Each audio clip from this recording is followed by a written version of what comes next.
start yang saya bagi hari Isnin tu, dia nak balik hari Rabu. Isnin saya bagi petang tu dekat dia, suruh dia kembang 4 jam satu session, 4 jam satu session. Jadi kan sehari dia duduk tu, saya balik malam tu tengok dia kan, dia boleh bangun. Nampak sebelum ni bangun juga, tapi memang bertatih lah. Lepas tu dia boleh bangun sendiri. Lepas tu malam tu dia naik bas pergi ke KLIA. Lepas tu dia macam taklah perlu sampai, orang kita apa, macam orang kita ni kata laih kan, tak laih sangat lah. Dia boleh survive diri dia lah.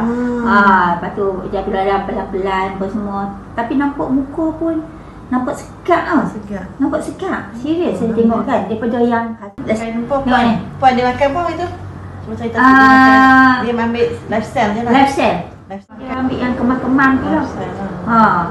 Asal dia, tengok asal yang dia bagi kat saya tu memang saya pun naik risau lah. Takut betul. Ni. Ni orang asal dia. Kan? Orang asal dia. Lepas tu saya kenalkan ni lah sana. Ni. Tengok ni.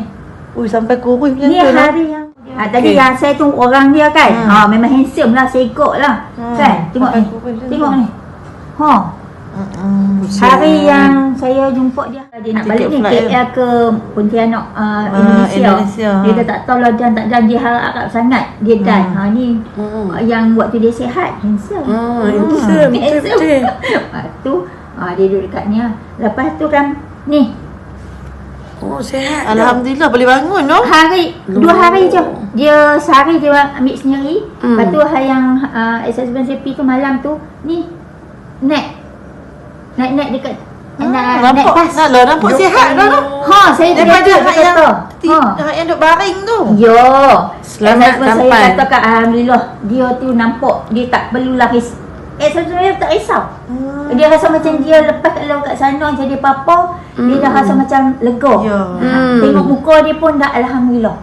Cuma saya kata kalau ambil tu ambil lah, tapi kita nak support di Indonesia tu buat masa ni belum ada. Yang tu saja.